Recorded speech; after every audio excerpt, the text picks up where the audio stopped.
Hello, everyone. Welcome to the fourth episode of a series of interviews we are doing for the 2026 Scottish Parliament election for the constituency of Nunulunanyar.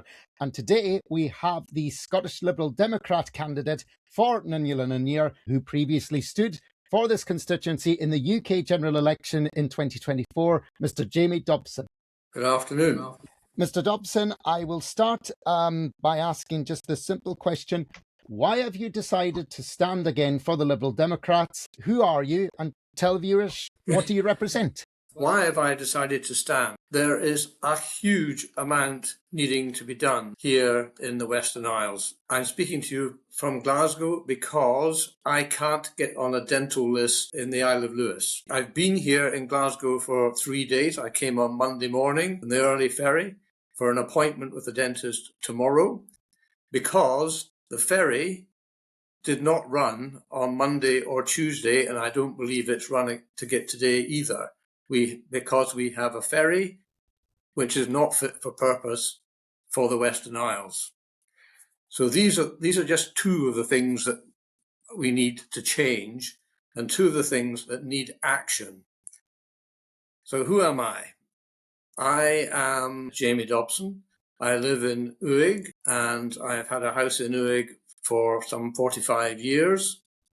I took up residence there permanently in 2017. Before that, I was very much associated with Uig all the way through my childhood, and I bought the house in Uig when my grandmother died, and her house was sold in 1976, I think it was.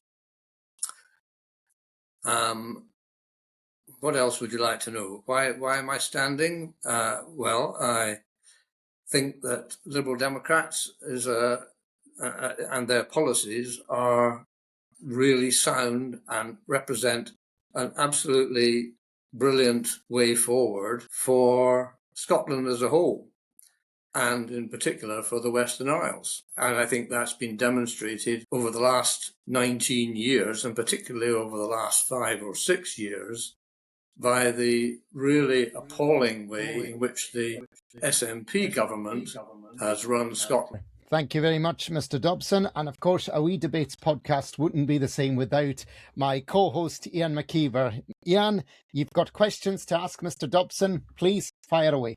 So, Mr. Dobson, you've mentioned ferries, but I'm sure there are other issues that you would like to get your teeth into. LibDems always have loads of issues that they want to tackle. I'm not sure they do it successfully. Maybe you can tell us how you will tackle these issues. The absolutely fundamentally important issue for the Western Isles is to reverse the decline in the population. Now, the decline in the population has been continuous for all of my life, so I can remember back to the early 50s, and population decline has always been an issue throughout that time, but it wasn't really seen as a big issue. In fact, it was seen as an advantage. Children were encouraged to do well at school in order to be able to get themselves away from the island to go and do things on the mainland and elsewhere in the world. That was very much what people were taught. And of course, in those days, in the post-war years, the population on the island, although it was declining, had a surplus of population to the jobs and things that were available to occupy it. But we've now got to the situation recently where the population has continued to decline, and it has dropped below levels which are sustainable for some of the, many of the services which we depend on the island. That is the number one priority, is to do something positive about the population decline. I can come back to how I might go about that if you like, but the second highest priority on my list is care, and that is really a function of the lack of population. We are unable to provide care anywhere other than in Stornoway, and even in Stornoway, we can only provide care on the basis that we have agency staff brought in from the mainland at significant expense in order to keep the care homes staffed. And care at home I think it is possible in Stornoway, but it's certainly not possible in the rural areas. In Uig, for example, if you need more than 1 point of care a day, you have to go into Stornoway and go to a care home. And I've even heard of people in Stornoway who, when they have been taken, have had to go into care, have had to go to Harris House, and even somebody who's had to go to Barra. Now, that really is not satisfactory, just on the side of care. But the population decline problem is seen in other areas too, because you only have to think about if you want to take your car in to have an MOT or something done. Typically, it's weeks of waiting list before that can be seen. And we've heard about lack of chefs shutting catering businesses down. The loss of population is a big issue. You heard me talking about ferries at the beginning of this, and I would suggest to you that maybe the poor reliability of the ferry is one of the contributory factors. But I can only suppose what the contributory factors are. I've asked a lot of people over the last 6 to 9 months or so. But if I was elected to represent the islands in Edinburgh, I would go about initiating a proper investigation of what it is that actually deters people from staying on the island, and also deters people from coming to the island to come and live and operate the island, run the services on the island, and maybe and definitely take forward new businesses and so on. Doing something positive about all that. A lot of people have talked about it over the years, but doing something positive about it is what I would like to achieve in 5 years in Edinburgh. You will then, because they create jobs, you'll be very welcoming of the big projects that are happening and about to happen even more, like the offshore large wind farm, which planning permission is being sought for, off the west of Lewis, and the big associated power projects from Lewis to Barra that are going on associated with that. So you will want to welcome all that, of course, and the environmental cost, I'm sure you will say, is very well worth it to create jobs. Is that the case? No, that's not entirely the case, no. Generally speaking, I am very welcoming of things like wind farms, whether they be offshore or up on the moors, where the local population is supportive of them, as the way forward to generate the power we need for not only for the island but for Scotland and for Britain as a whole. I would like to say, Joe, right away, and get this clear right up front, I am not a supporter of the Spirit Namara N4 wind farm off the west coast, and indeed I oppose it. I think that is an absolutely typical example of how decisions have been made in Edinburgh about where things are to happen and what things are to happen in the Western Isles without proper consultation of the people involved locally. That wind farm, N4, when we were first shown the map of all the various ScotWind sites, was going to be out beyond the separation zone, out beyond the Flammen Isles, way out to sea, where nobody would have seen it from the mainland. Certainly the power would probably have come in the same way and across the Barvas Moor the same way, but the wind farm itself would not have been visible from the mainland. The site of that got moved to its current location in the first fortnight of COVID, when everybody else was thinking about masks and how to keep themselves safe and all the rest of it. I believe, I don't know this, but I believe that was done in order that a quick wind could be got by having bottom-mounted towers for the windmills, as opposed to floating ones, which hadn't actually at that point properly been finished, the design of which hadn't been properly finished. The one to the north, big one to the northwest of the island, is a floating farm. The one that's to the northeast of the island, though it doesn't actually touch the island now, the cables are going straight to the mainland, is also a floating one. But the current government wanted to get something in place and working soon. And it wasn't prepared to wait the necessary 5 years extra to get floating ones designed for use out beyond the separation zone. So that is how we have come to be landed with the Spur-Namara development. And I will reiterate that I oppose that development. But generally, I am in favour of these developments around the island. And here's the but. What happens with these developments and what they're used for and the benefit that comes from them must be something that is taken by the islanders and the island.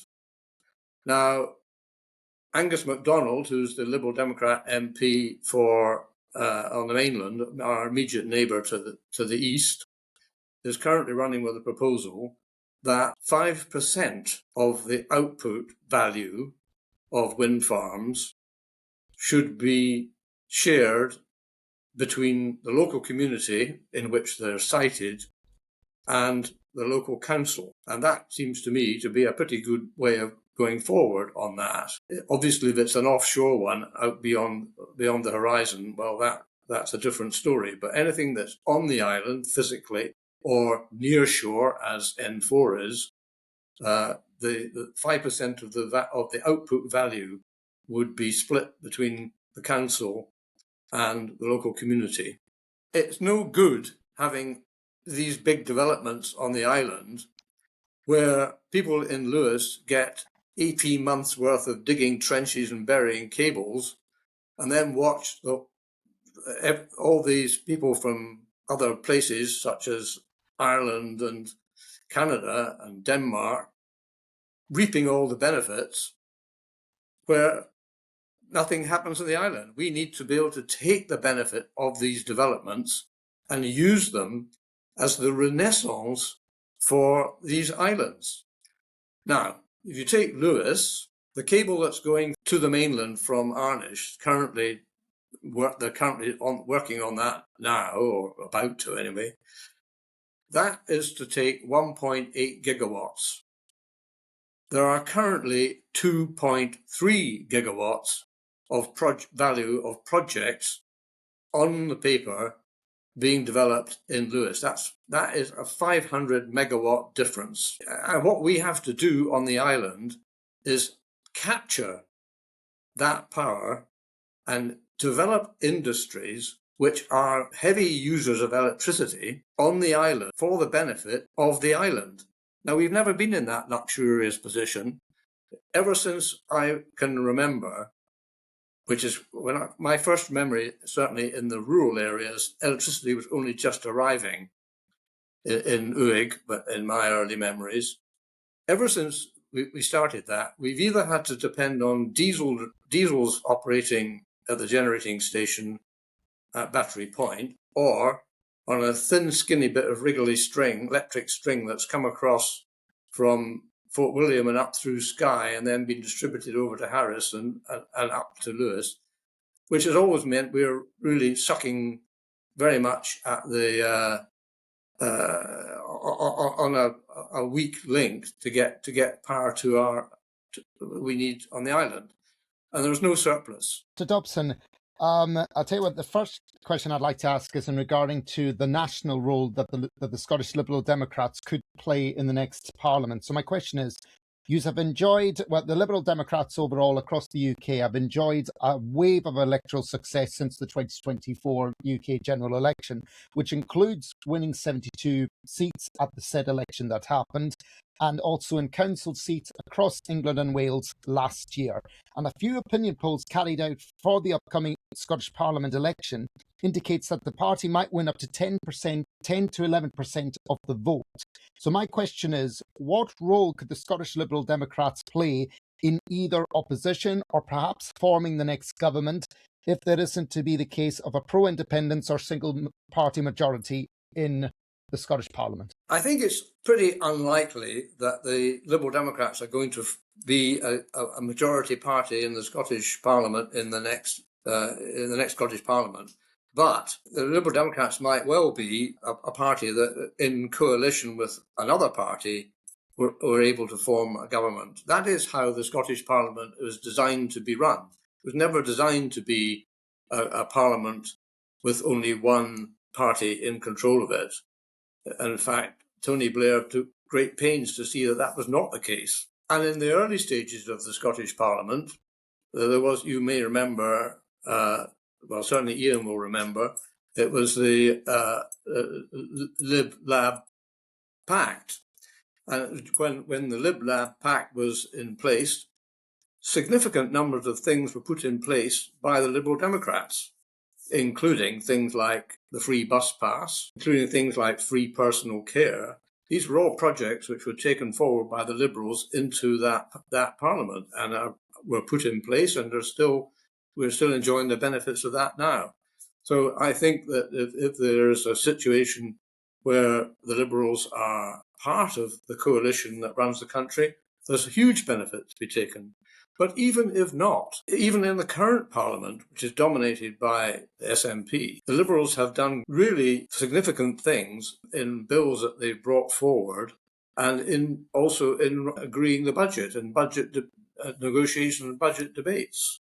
I was just going to mention there, because in 2021, you only won 4 MSPs. And according to the rules of the Scottish Parliament, any political party that fails to achieve 5 MPs or MSPs or less are not guaranteed what is known as a major political party status within the Parliament itself. Now, I should say, to your credit, you were able to retain that status in 2025 when Jamie Green defected from the Scottish Conservatives to the Scottish Liberal Democrats. So my question in regards to maybe in the part to play after the election, do you hope to retain that status as a major political party in the Scottish Parliament? I think the Liberal Democrats have set fair to significantly increase the number of MSPs, and I think we're probably looking for somewhere around about 10 or thereabouts is what we're looking for. Liberal Democrat MSPs elected at the election. Now, one of the most important things we need to make sure people do is use their peach ballot paper on the regional list. And even if they're not going, so even if they don't get a Liberal Democrat MP for their constituency MSP, they will contribute to a regional list MSP from the Liberal Democrat Party. And my last question for you just now, before I hand back to Ian, is well, here's a little history lesson for our viewers. No Liberal candidate has ever won the seat of Nunula in the Scottish Parliament election. And the last time a Liberal-leaning candidate won a seat for Nunula in any election was in 1931, when Thomas Ramsay was re-elected as a National Liberal, formerly Liberal Party MP, as part of the national coalition governments of Prime Ministers Ramsay MacDonald and Stanley Baldwin. What new opportunities can a Liberal-leaning representative present in this Scottish Parliament constituency today, nearly 100 years on from the last time a Liberal-leaning MP or representative won in this part of the country? Well, I think the first thing to say there is that the National Liberal Party in the 1930s is quite a different beast altogether from the Liberal Democrat Party as nearly 100 years on, as you say. So I think you have really to ask that question in the context of what policies the Liberal Democrats are putting forward today and what benefit those policies might bring to the people of Scotland. We have a whole raft of policies, as you might imagine. The final detail of the manifesto is being worked up at the moment. It'll be issued along with all the other party manifestos in the middle of April, where we'll get the detail. And one thing I can say about the Liberal Democrat manifesto is it is completely and fully costed. Unlike other parties who've been well and truly taken apart by the experts on costings. It contains policies which affect the people of the Western Isles, and therefore it will be of benefit to the Western Isles. But actually, as I've been going around knocking on doors and things, it's been quite interesting because, of course, Liberal Democrats is not something that actually immediately springs to most people's minds in the Western Isles. It's usually, and traditionally, they have thought about SNP and Labour. When I've been speaking to people, I remember one gentleman I was talking to in Lochs, actually, who said to me, well, I'm afraid I'm not going to vote for your party. I said, well, I hear what you say, but you've also told me in the last 10 minutes that you're not going to vote for the SNP. Absolutely no way. They have completely demonstrated an utter inability to run the country. And the ferries is just a disastrous fiasco. And you told me you weren't going to vote for reform. Absolutely no way. I'm not Conservative either. And you're very unhappy with the Labour Party. Yes, I am very unhappy with the Labour Party. It is not working well. Well, that really effectively just leaves you with Liberal Democrats. He said, I might have to go back and have another look at your policies then. So I think there are three ways you can come at Liberal Democrats here. One is the peach vote for the regional list, which I've already talked about. The second one is to vote for the Liberal Democrat candidate, me, who's standing here to represent the people of the Western Isles in Edinburgh. And you can also look at the Liberal Democrat policies as being maybe for other reasons I can't vote for the people I might choose to vote for. So Liberal Democrats I will vote for. Yeah, I was just going to say on health. Nationally, your party has promised to get the balance right, I think was the phrase it was using in healthcare. And wasn't it 8,000 more GPs and around the clock booking system, so that you could book your dentist or anything that you had, whether it was GP access or a visit to the hospital, could be booked round the clock. How do you propose to fund and recruit this many staff when the NHS is already facing a huge workforce crisis? Here in the Western Isles, I think we've actually got a pretty good health service. And my own personal experience in the Western Isles Hospital about 9 months ago, I could not fault it. I've also had reason to be involved with NHS 24 the last 4 months. And again, the treatment I've had and the way the system reacted to the things I was suffering from, I couldn't fault it. And going around talking to people, very few people are actually find much fault with the health service operated by GPs and the health system in the Western Isles. I think people would be more comfortable if they had the same GP all the time and things like that, fairly standard stuff that people are concerned about. But what people are concerned about is the lack of dentists. And I told you that I am in Glasgow today because I have to go to see the dentist, and I can't get on a dental list in Stornoway or anywhere in Lewis. So that's a serious issue. I think back again to the 50s when there were children particularly in Lewis, with terrible teeth and no dentistry to cope with it. We do not want to revert to that situation. And the other thing, which is a huge problem in the Western Isles as a whole, is mental health in its widest sense, also including things like alcohol dependency and so forth. It is very, very difficult to get people seen properly and in a timely fashion by mental health professionals, and that has to be dealt with. The other thing, which is probably definitely of value in the Western Isles, I think is specifically value to the Western Isles, is a lung cancer screening program, bringing that forward, and then the emphasis on preventative health too.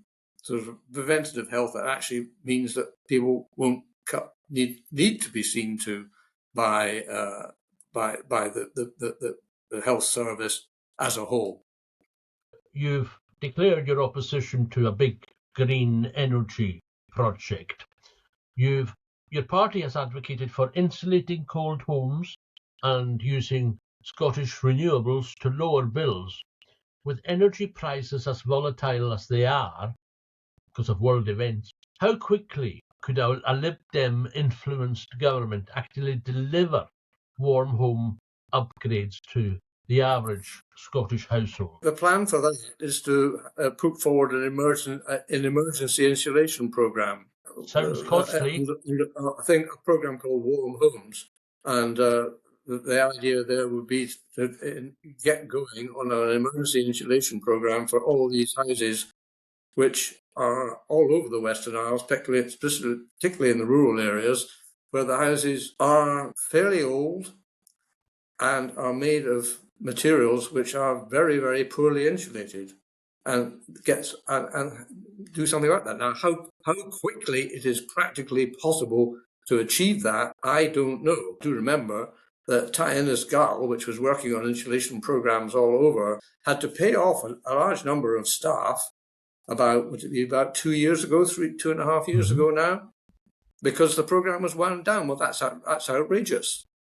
And the other thing which the Liberal Democrats across the nation, across the whole UK nation, are intent on doing is putting forward the programme for mandating solar panels on the roofs of new houses. Mr. Dobson, I've got two more questions for you. I just want to go back to the possibility of the Liberal Democrats' role, or even as the candidates for this constituency, and what you would argue to advocate for.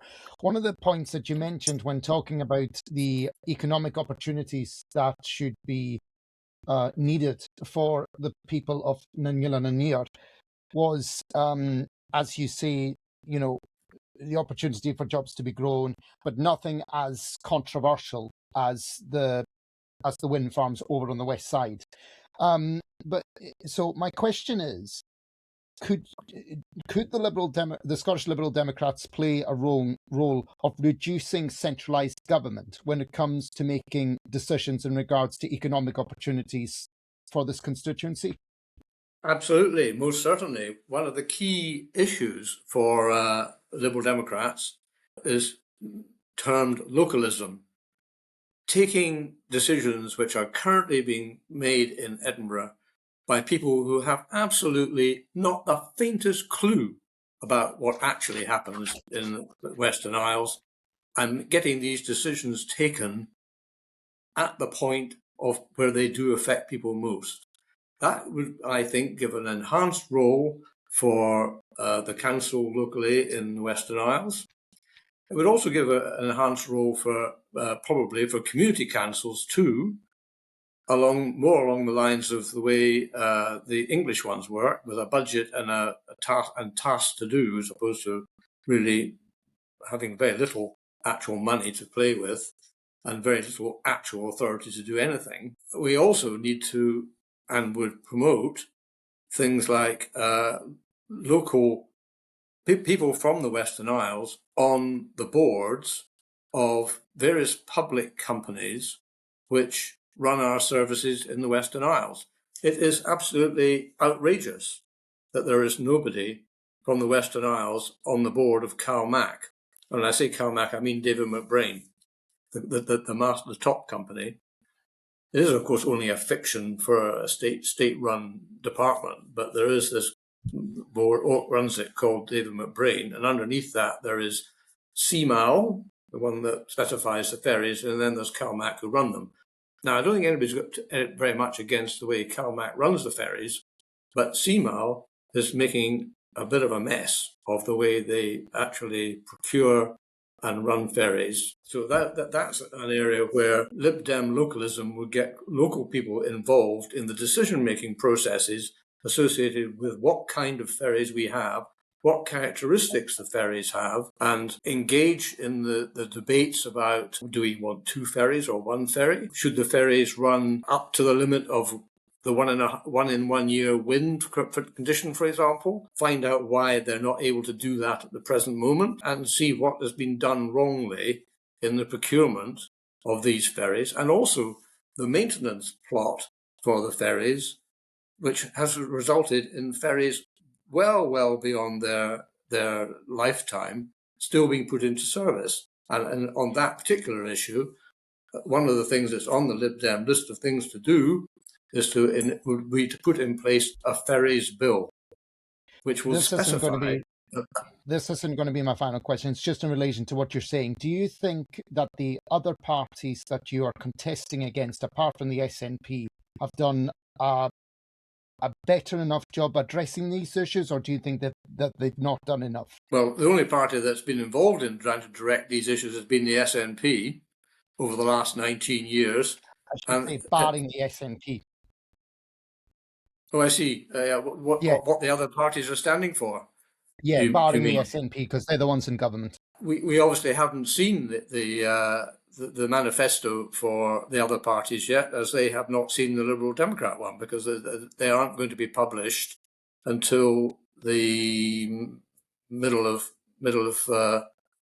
April. So it's another couple of weeks at least to wait before each manifesto is announced on separate days and covered by the media and so on. So we don't actually know the answer to that question about what the other parties are going to be doing, but that's what the Liberal Democrats are going to be doing on the subject of ferries. But generally speaking, the Liberal Democrat policy is to take decisions away from the centre in Edinburgh and push them to the level, to the areas where people are most affected. And it comes under we call it localism. And finally, Mr. Dobson, my last question to you is this, and obviously it's a pretty big question. Since the last Scottish Parliament election, and even since the 2024 UK general election, there has been the rise of a new political challenger in the opinion polls, Reform UK. My question is do you think that there could be some difficulty for the Scottish Liberal Democrats to win seats in the election this time, as you will not only be challenged by them, especially in the regional ballots, but by the other main political parties as well, to which I should point out, barring Reform UK, all of whom have stood against your party before in the 2021 Scottish Parliament election? Well, obviously, the more people you have challenging, the more complicated it becomes to create a unique path and win votes. There's no doubt about that. I think we've currently got the list hasn't closed yet. It hasn't closed till Tuesday. Coming Tuesday, but we have currently 7 candidates, I believe, for the contest that's going to take place on the 7th of May, and that does include a Reform candidate. We now know who that is. That was announced, I think, 2 or 3 days ago. Let's see what he said. We don't know what the Reform policies are. They're just not known to us. We do know what the Labour Party is, and in fact, if you look at the action, the top 4 action points on my list of things to do, and the top 4 things of action points on the Labour Party's candidates list, they're exactly the same, in exactly the same order. They just have a different way of doing things. And so we're competing in the same political keyboard there, if you like. The difference between us is that the Liberal Democrats are very much want to have localism, where people take decisions about their own life in their own place, while the Labour Party, as I think we've all seen very clearly over the last nearly 2 years, is completely constrained by doing what its leader and its leader's immediate surrounding people tell it to do, which is the opposite way in which is quite the opposite to the way Liberal Democrats want to do things. So, yes, we also have a party which is very much in favour of complete independence of Scotland from everything immediately. I think you've already interviewed a candidate from there. That's the Sovereignty Party. The Sovereignty Party, yeah. And which I think is one of a triumvirate of parties that are competing seats forward. And I will also put forward the fact that I don't want a political career. I've had my careers. I don't want a political career. What I want to do is to spend 5 years on behalf of the Western Isles banging on the tables in Edinburgh about the things which are important in the Western Isles. Okay. Ian, any more questions? I'm going to bang on the table and say the leader of every party is important. It's what the people see day in, day out. How satisfied are you that the Lib Dems have a good leader in Scotland, the quiet man of Scottish politics, Alec Cole Hamilton? Or we mustn't forget Mr. Ed Davey, the buffoon maybe of politics. He's always up to some silly things which have nothing to do with politics, but bring the cameras running to him. Are they the right people to lead your party? Well, the party I'm standing for, and the party that's competing this election in May, is the Scottish Liberal Democrats. And the leader of the Scottish Liberal Democrats is Alec Cole Hamilton, and we will be fighting on a manifesto which is adopted through the Scottish Liberal Democrat Conference and is being fleshed out in Edinburgh, and the Scottish Parliament deals with things which are devolved to Scotland. So as far as coming elections concerned, the important person involved in this is Alec Cole Hamilton as the leader of the Scottish Liberal Democrats. Say he's the quiet man of Scottish politics. I think that's probably fair in that he doesn't jump about and make a lot of fuss about things like that. The Liberal Democrats roll out their sleeves and get on with the job of doing things. And we'll also work with anybody who's prepared to work with us to get things done. Mr. Dobson, we've asked you all the questions we've been wanting to ask you. Tell us why, just within a minute, why people should vote for you in the 2026 Scottish Parliament election for the constituency of Nunula. I will repeat what I've already said actually here, because I do not want a political career.